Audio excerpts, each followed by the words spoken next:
I have no clue about what I want to do with my life. I have no interest because I saw every subject as a study, as work, and I excelled at every subject just for the purpose of excelling and not learning. And quite frankly, I'm very scared.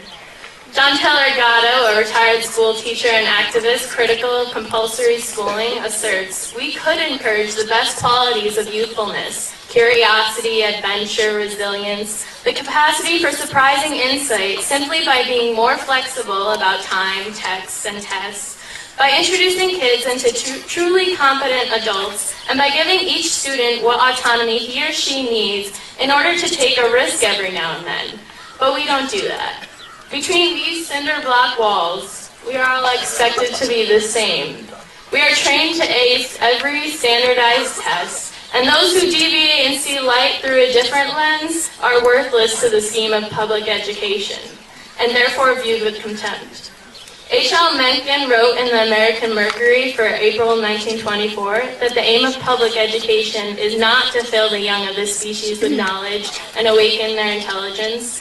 Nothing could be further from the truth. The aim is simply to reduce as many individuals as possible to the same safe level, to breed and train a standardized citizenry, to put down dissent and originality. That is the aim in the United States. To illustrate this idea, doesn't it perturb you to learn about the idea of critical thinking? Is there really such a thing as uncritically thinking? To think is to process information in order to form an opinion. But if we are not critical when processing this information, are we really thinking? Or are we mindlessly accepting other opinions as truth? I must retrain myself and constantly remember how insane this ostensibly sane place really is.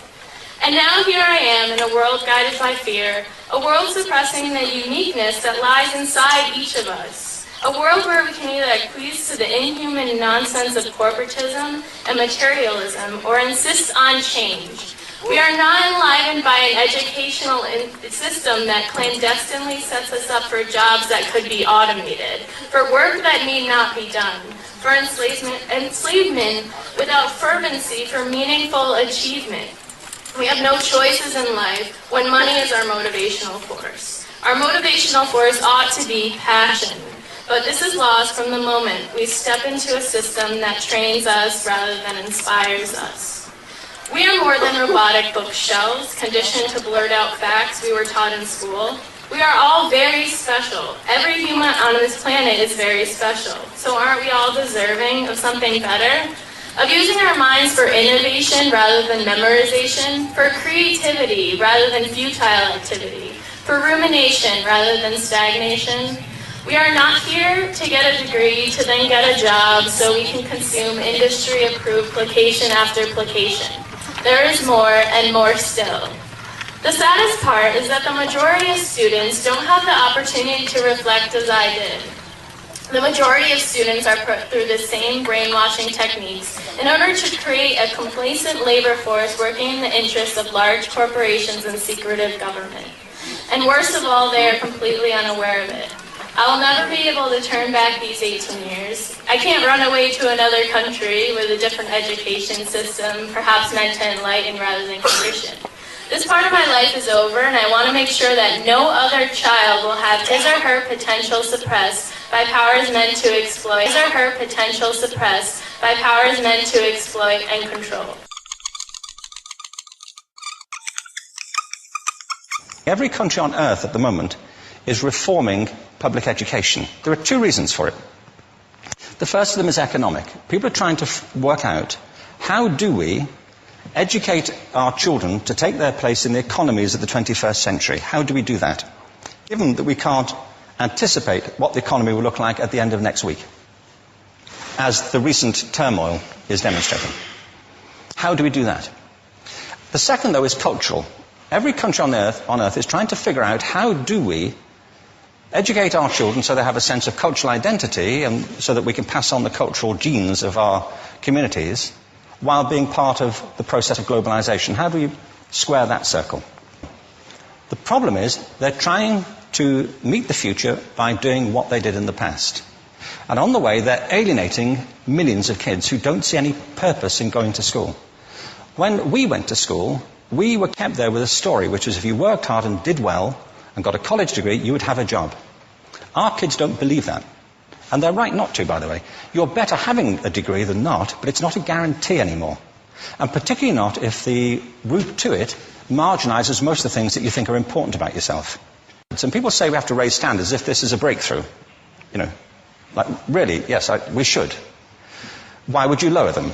You know, I mean, I haven't come across an argument that persuades me of lowering them. But raising them, of course we should raise them. The problem is that the current system of education was designed and conceived and structured for a different age. It was conceived in the intellectual culture of the Enlightenment and in the economic circumstances of the Industrial Revolution. Before the middle of the 19th century, there were no systems of public education. Not really. I mean, you could get educated by Jesuits, you know, if you had the money. But public education, paid for from taxation, compulsory to everybody and free at the point of delivery, that was a revolutionary idea. And many people objected to it. They said it's not possible for many street kids, working class children, to benefit from public education. They're incapable of learning to read and write, and why are we spending time on this?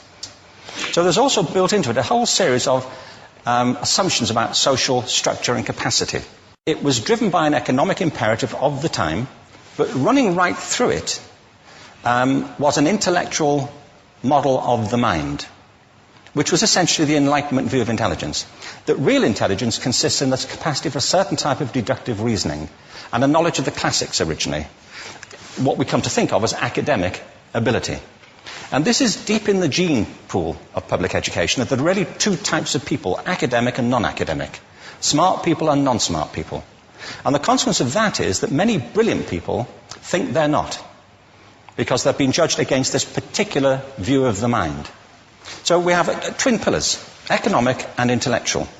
And my view is that this model has caused chaos in many people's lives. It's been great for some. There have been people who have benefited wonderfully from it. But most people have not. Instead, they suffer this. This is the modern epidemic, and it's as misplaced and it's as fictitious. This is the plague of ADHD. Now, this is a map of the incidence of ADHD in America, or prescriptions for ADHD. Don't mistake me here. I don't mean to say there is no such thing as attention deficit disorder. I'm not qualified to say if there is such a thing. I know that a great majority of psychologists and paediatricians think there is such a thing. But it's still a matter of debate. What I do know for a fact is it's not an epidemic. These kids are being medicated as routinely as we had our tonsils taken out. And on the same whimsical basis, and for the same reason, medical fashion. Our children are living in the most intensely stimulating period in the history of the earth. They're being besieged with information and calls for their attention from every platform, computers, from iPhones, from advertising holdings, from hundreds of television channels. And we're penalizing them now for getting distracted. From what? You know, boring stuff. At school, for the most part. It seems to me it's not a coincidence totally that the incidence of ADHD has risen in parallel with the growth of standardized testing. Now, these kids are being given Ritalin and Adderall and all manner of things, often quite dangerous drugs, to get them focused and calm them down. But according to this, attention deficit disorder increases as you travel east across the country. People start losing interest in Oklahoma.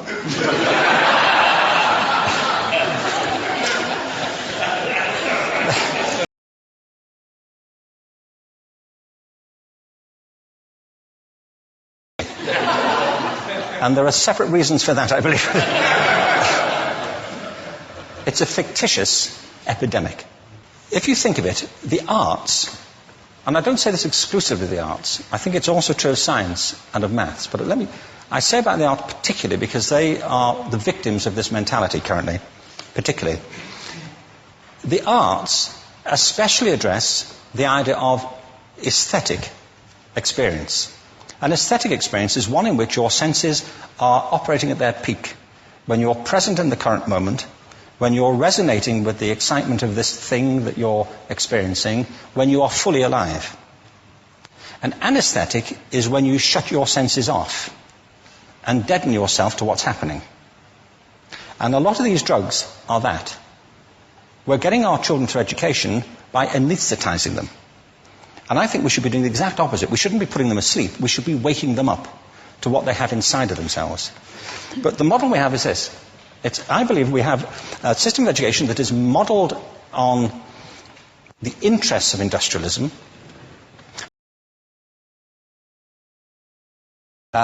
Schools are still pretty much organised on factory lines, ringing bells, separate facilities, specialised into separate subjects. We still educate children by batches. We put them through the system by age group. Why do we do that? Why is there this assumption that the most important thing kids have in common is how old they are? It's like the most important thing about them is their date of manufacture. You know what I mean? Well, I know kids who are much better than other kids at the same age in different disciplines, or at different times of the day, or better in smaller groups than in large groups, or sometimes they want to be on their own. If you're interested in the model of learning, you don't start from this production line mentality. It's essentially about conformity, and increasingly it's about that as you look at the growth of standardized testing and standardized curricula. And it's about standardization. I believe we've got to go in the exact opposite direction. That's what I mean about changing the paradigm. There was a great study done recently of divergent thinking. It was published a couple of years ago. Divergent thinking isn't the same thing as creativity. I define creativity as the process of having original ideas that have value. Divergent thinking isn't a synonym, but it's an ability to see lots of possible answers to a question, lots of possible ways of interpreting a question, to think what Edward de Bono would probably call laterally, to think not just in linear or convergent ways, to see multiple answers, not one. So, there are tests for this. One kind of cod example would be, people might be asked to say, how many uses can you think of for a paperclip? Well, those routine questions. Most people might come up with 10 or 15. People who are good at this might come up with 200. And they do that by saying, well, could the paperclip be 200 foot tall and be made out of foam rubber? Does it have to be a paperclip as we know it, Jim? Now, there are tests for this, and they gave them to 1,500 people. This is in a book called Breakpoint and Beyond. And on the protocol of the test, if you scored above a certain level, you'd be considered to be a genius at divergent thinking. Okay? So my question to you is, what percentage of the people tested, of the 1,500, scored at genius level for divergent thinking? Now, you need to know one more thing about them. These were kindergarten children. So what do you think? What percentage at genius level? 80. 80, okay. 98%. Now, the thing about this was it was a longitudinal study. So they retested the same children 5 years later, ages of 8 to 10. What do you think? 50? They retested them again 5 years later, ages 13 to 15. You can see a trend here, can't you? Now, this tells an interesting story, because you could have imagined it going the other way, couldn't you? You start off not being very good, but you get better as you get older. But this shows two things. One is we all have this capacity, and two, it mostly deteriorates. Now, a lot of things have happened to these kids as they've grown up. A lot. But one of the most important things that happened to them, I'm convinced, is that by now they've become educated. They've spent 10 years at school being told there's one answer, it's at the back. And don't look. And don't copy, because that's cheating.